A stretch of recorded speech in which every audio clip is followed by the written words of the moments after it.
Hello magical human, welcome back to Madison Mindset, the podcast, and welcome to my office. If you're watching the video, this is a cliff's edge. I've been super passionate about getting outside more and bringing work into the outdoor environment. If you get my emails, which you can sign up for on my website, I'll drop the link below. You will have just got a beautiful email about it. There's a beautiful blog post I've just written about working more outside. The link's below. Go and check it out. I'm trying to bring as much nature into my work as possible and my work into nature, and encouraging everyone to do the same.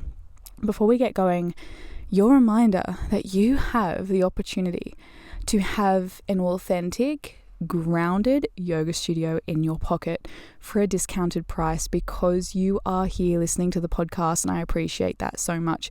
If you go below, there is a discount code that you can pop into Yoga with Madison. When you sign up, drop that code in and you will get the yoga studio for, I think it's $8 off.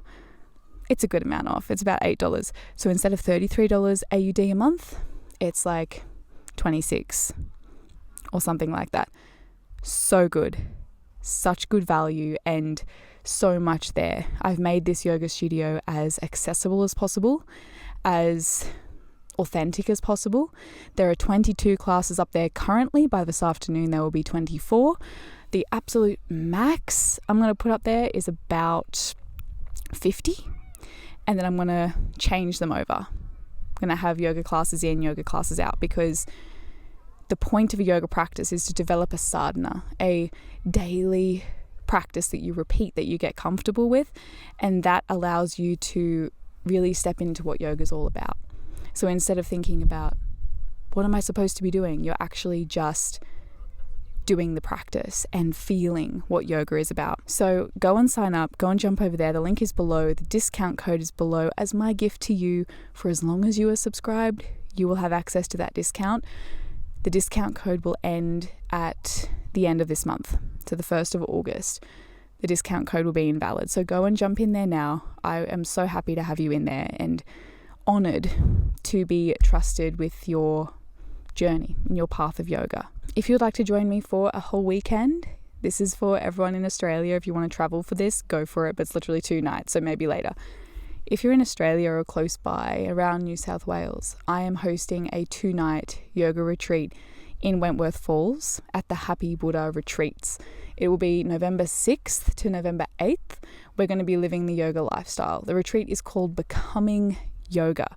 So learning how to integrate yoga into our life, into our daily life, into our daily routine. And there are only 7 spots left. So if you would like to jump in there are 2 shared rooms left and 2 private rooms. So feel free to check it out. The link will be below to go and check that out. There's a few links below, so just sift through them. Go and check it out and feel free to book. There are payment plans available. You can reach out to me via email if you have any questions, but join me. And if you come to the retreat on the Sunday that the retreat ends, that afternoon we're going to go for a walk, and I'm going to take you to one of my favorite spots to meditate and to relax. So if you would like to join me for a little hike, if you see a lot of my hikes and the spots that I sit and you want to come and join me, now's your chance. So go and book. I would love to have you there. That was a lot of information. Let's put all that to the side for now. Make a mental note if you do want to check out one of those links, and let's go into our episode for today. As many of you know, I did do an 8 limbs of yoga series. I haven't finished it completely yet because we're getting to the end of the 8 limbs of yoga, and it starts to become a little bit overwhelming for people because it's a little bit hard to grasp some of the concepts. So what I'm going to do for you in this episode is we're going to go through the whole 8 limbs of yoga, and I'm going to tell you how I integrate these limbs into my daily life and how that works for me. So first of all, the goal of yoga is to still the fluctuations of the mind, to bring in daily peace and joy. Okay, that's our goal. There are many paths to achieve that goal. There are different paths of yoga, different lineages, different things you can do to achieve that path, many different practices. But ultimately, all of the practices, all of the everything leads to the goal of yoga, as long as we're practicing properly. I'm just going to take my shoes off so I can ground on this rock while I talk to you. So if you see me fussing, that's what I'm doing. And if you're on the grass right now, I encourage you to do the same. So the 8 limbs of yoga is the Ashtanga path, and it comes from the Yoga Sutras of Patanjali. It is the most popular path of yoga for this modern life because it fits in very well with our modern lifestyle. Many of the paths of yoga look like what monks and nuns do, literally going into a quiet place, letting go of everything and just meditating until you achieve the goal of yoga, which is the most direct path. But for most of us, we're not really willing to, let go of everything, put our family away and just go and meditate for days on end. So if that's you, I'm with you. The 8 limbs of yoga is your practice. So it's important to remember that the 8 limbs of yoga is not a step-by-step process. It's not step 1, limb 1, step 2, limb 2. It's more of a tree. So with a tree, there's no first or last limb on the tree. There are easier branches to reach. There are harder branches to reach. But there's not a first or a last limb. Okay, so it's not like a step-by-step process. It's more like a whole tree that you're learning to comprehend, to understand, and to make contact with. So the first limb is yama. Yama means restraint, things we're trying not to do. If we do engage in these things, it tends to ruffle the feathers of the mind, causing fluctuations and basically steps you away from peace, away from a peaceful mind. The first yama is ahimsa, or non-harm. The way I practice non-harm in my daily life is first in food, looking at the food that you eat and allowing it to be as loving as possible. So this is where veganism tends to come into yoga. Now, I'm not one to tell you what to eat. Many of my teachers are quite firm in veganism. For good reason, absolutely. The exploitation of animals that we tend to engage in is horrible. And you only have to do a little bit of research into the animal industry and the animal product industry to find out that it's pretty messed up. I understand the concept of veganism. I have been vegan for a long time myself. However, I have also had severe health issues from not eating properly, from not having enough protein, enough iron, and it's quite detrimental to the body. And that's also a form of harm. When your iron gets significantly low, especially as a woman, it can be detrimental to your health and it can be something you can't come back from. So in terms of veganism, listen to your body, get a range of opinions, do your own study and your own research and come to your own conclusions. My values are the same in terms of animal harm. I do not want to be supporting industries that are supporting deep suffering and harm of animals. I have chickens at home.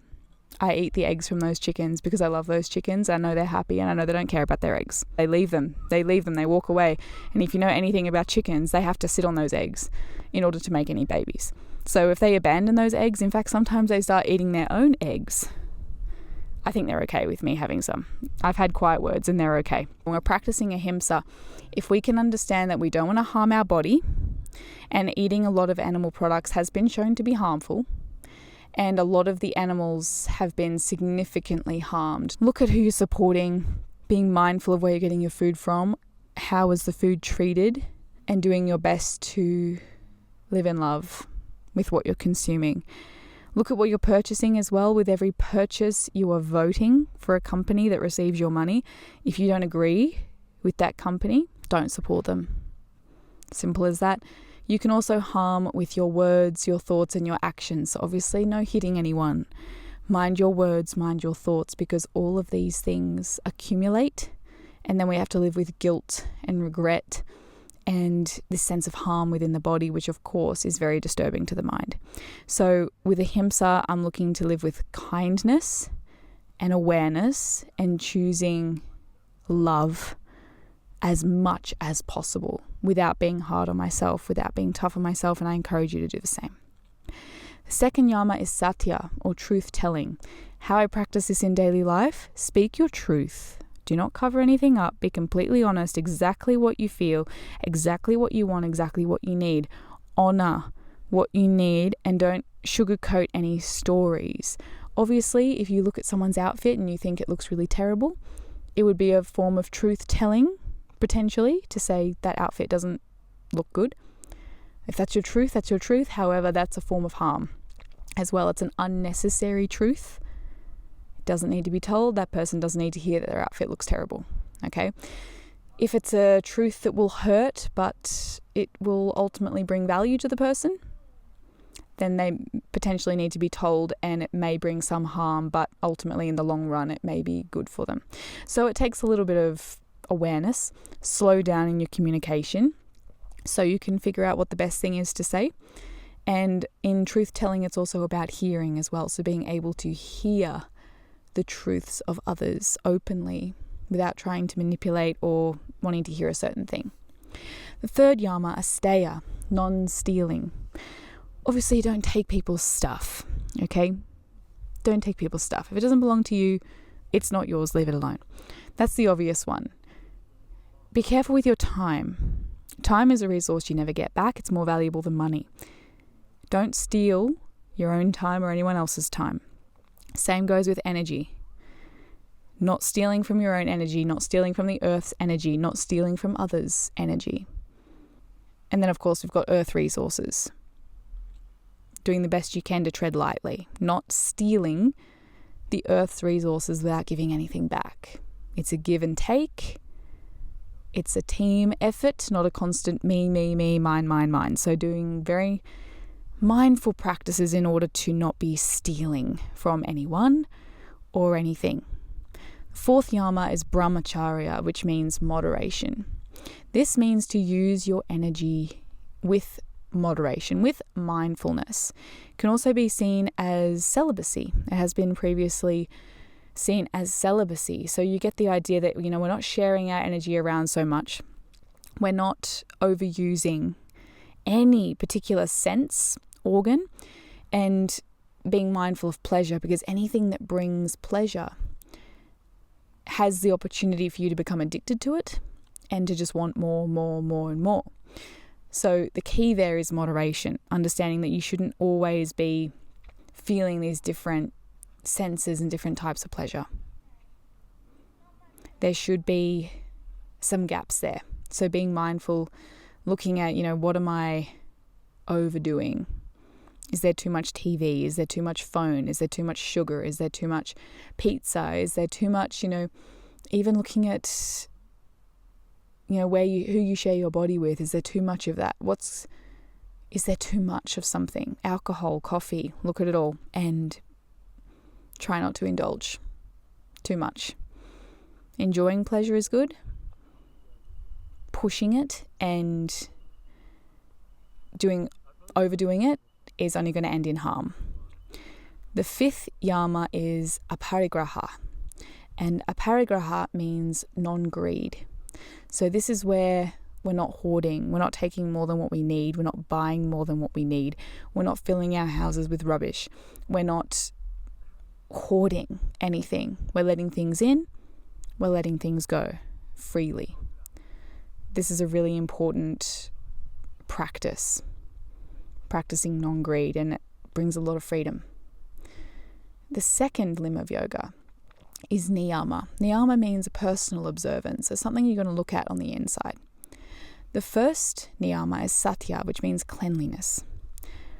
Physical cleanliness, mental cleanliness, environmental cleanliness, all of these things. Taking care of your body, taking care of your mind, cleansing and clearing the space.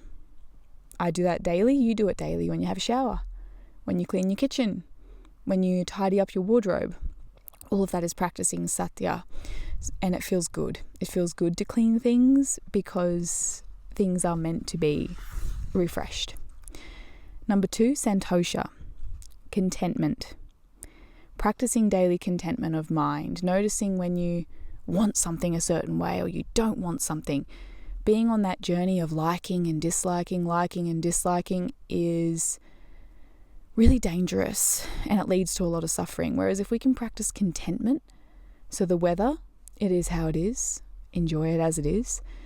Daily events happen as they happen, let them be. practicing contentment is really a life-changing practice. Number 3, tapas, discipline. Showing up for yourself. It doesn't always mean go, go, go, do. It means choosing the right thing for you. Whatever that is. Getting out of bed. Eating a green thing. Getting more sleep. Turning your phone off. Think of it as self-parenting. So every moment when you make a good choice for yourself and you show up for yourself is a moment you're practicing yoga. Discipline comes from yoga. The 4th one, swadhyaya, means self-study. It means being curious about yourself, curious about your mind, curious about your life, and being willing to learn. What you're listening to right now is a form of self-study. When you read a text or something about your mind, something about life, some philosophy, it's a form of self-study, life study, and it fills the cup. And the more you learn, the more you grow. Number 5, Ishvara Pranidhana, means surrender. So this is learning to just let things go, having complete trust in life, in yourself, in your body, and stop trying to be a control freak all the time. Allow things to flow. Ride the waves of each day and just do the best you can. Now the 3rd limb of yoga is asana, postures. This is the most popular part of yoga currently. Doing daily stretching, daily movement, daily asana practices. Sometimes I'll just take a moment from work and just take a deep breath, do some side bends, do a tree pose, or maybe doing some tai chi or qigong or some movement, just twisting, wringing out. Anything like that can be seen as an asana. And asana is a posture that's steady and comfortable. It's something that gives the body some relief and some release. So whether you're doing a daily yoga practice or doing some stretching, some yin yoga, the asana are very intelligent, and it doesn't matter. You don't have to do a crazy vinyasa. You don't have to do that, but some stretching and some movement and some engagement with the asana can make a huge difference for your physical body. And when the physical body's happy, your mind is happier. We all know what it's like to have an injury or just to feel yuck within the physical body. If it doesn't feel good, if you feel sick or stagnant, it really brings the mind down. And asana are keys that release a lot of that. So, beautiful bird. So, daily asana. Even if it's 5 minutes, you're engaging in asana. The 4th limb is pranayama, which is often seen as breath technique. And yes, there are breath techniques, and doing work with the breath is important, but it's more about recognizing prana, the energy of life, and engaging with that. The fact that prana is the reason your heart's beating right now, the reason your body breathes on its own, the movement of the trees, the movement of the clouds that you're seeing behind me, the sun, the power of the sun, the growth of each plant and each tree. Like, I'm sitting here on this rock, like a big rock ledge, and there are little plants sprouting up from the rock. That's prana. That's prana. And here's the sun coming through to introduce itself as prana.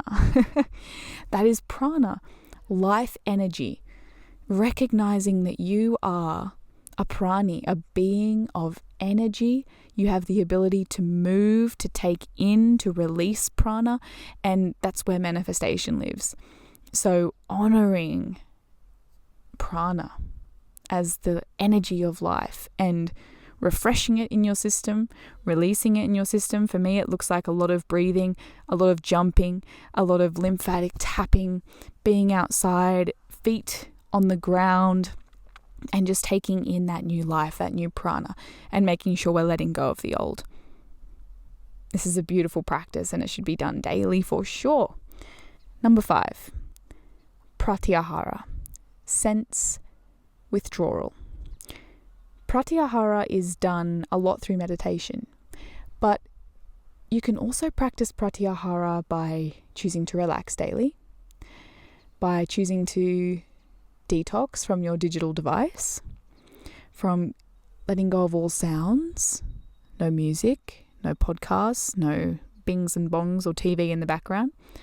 No reading, no listening, very little smelling, no tasting, just having a complete sense break.